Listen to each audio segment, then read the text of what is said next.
আমার নবী যে উম্মতের জন্য না খাইয়া পেটে পাথর বাঁধছে,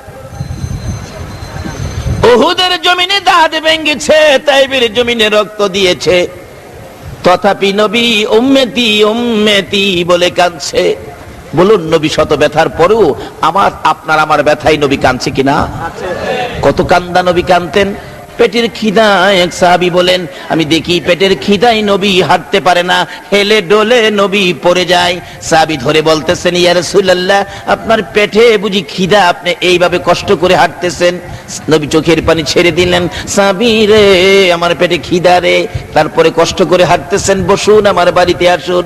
সাহাবী নবীজিকে ঘরের মধ্যে বসাইয়া বাড়ির ভিতরে ঢুকে চোখের পানি ছেড়ে দিয়ে কান্দে, বিবি গো, এই খাবার আমি কার জন্য রাখবো গো? আমার নবী তো হাঁটতে পারে না, নবীর কষ্ট হয়। বিবি রুটি বানারে, গোশত পাকারে, নবীকে খাওয়াবো।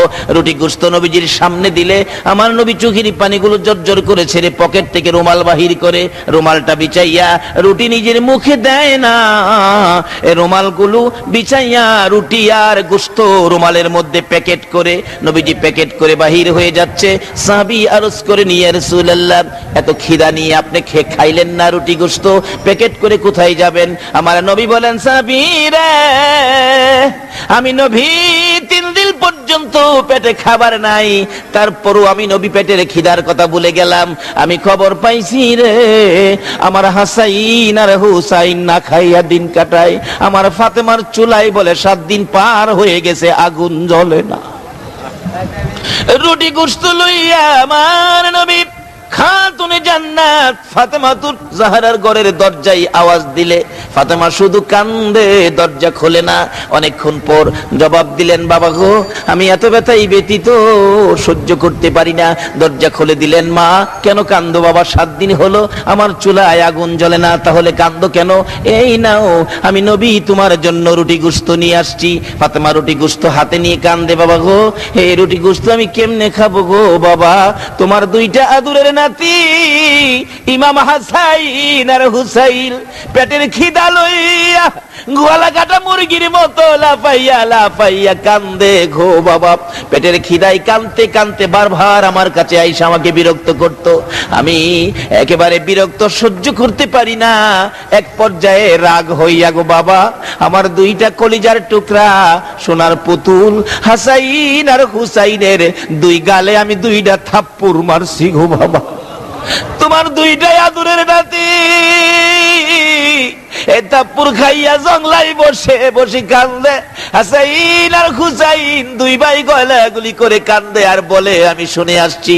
হুসাইন বলতেছে, ও ভাই হাসাইন, মায়ের কাছে আর যাব না রে, চল আমরা পেটের খিদা লইয়া নানার কাছে যাই।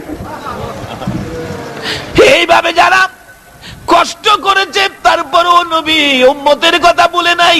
ওই কষ্টের 2 আদুরের নাতি উম্মতের নাজাতের জন্য কুরবানি পর্যন্ত দিয়েছে। বলুন, এই নবীকে ভালোবাসা দেওয়া, এই নবীর পক্ষে থাকা আমাদের দরকার আছে কিনা? আজকে এই নবীকে না চিনার কারণেই বিশ্বজুড়ে মুসলমানদের উপর বিপদ। বলতেছিলাম, এই নবীর পক্ষে গিয়েছেন খাজা মঈনুদ্দিন।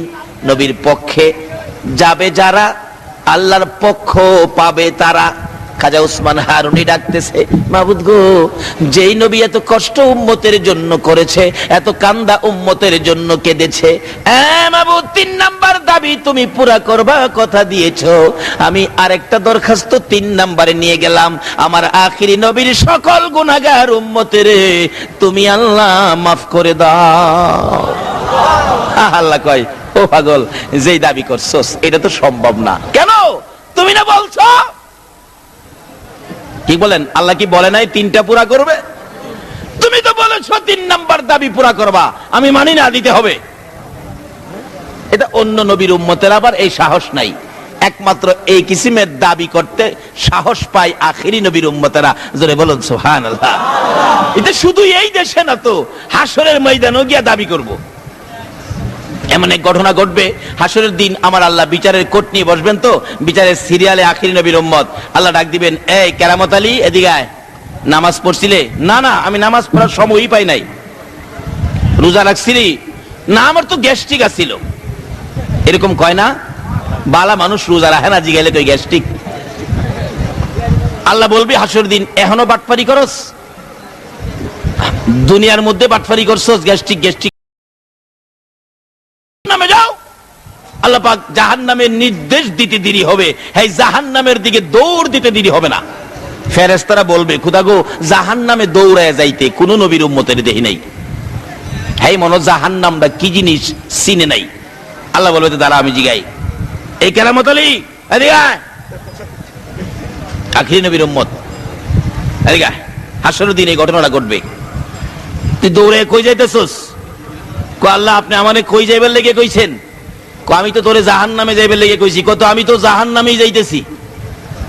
কইতে তুই জাহান্নামে যে দৌড়ায় যাইতেছস, জাহান্নাম কি জিনিস চিনছস? কই দেহি নাই কোনোদিন, শুনছি আলেম উলামারা বলছে এর মধ্যে আগুন আছে, সাপ বিচ্ছু আছে।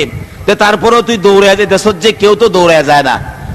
ওই আখিরি নবীর উম্মত বলবেন, প্রভু গো শুনেন, দৌড়ায় কেন যাইতেছি?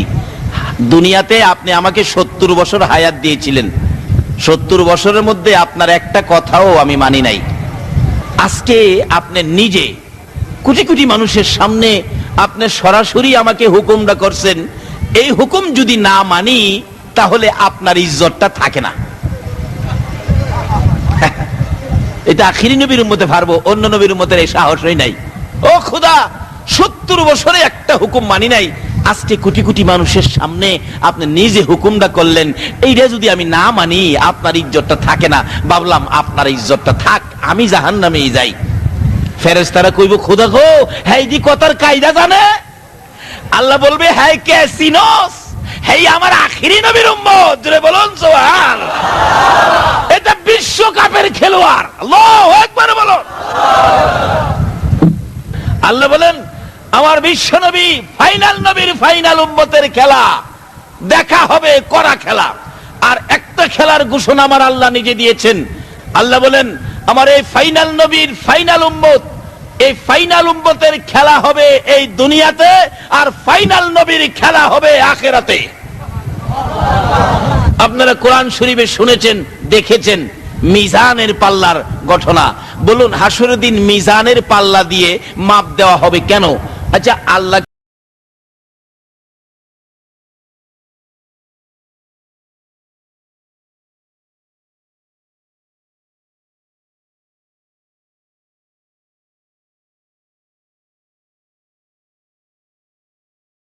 যুগ নাই, তাদের এই আমল নাই, যা করি তাই লেখা।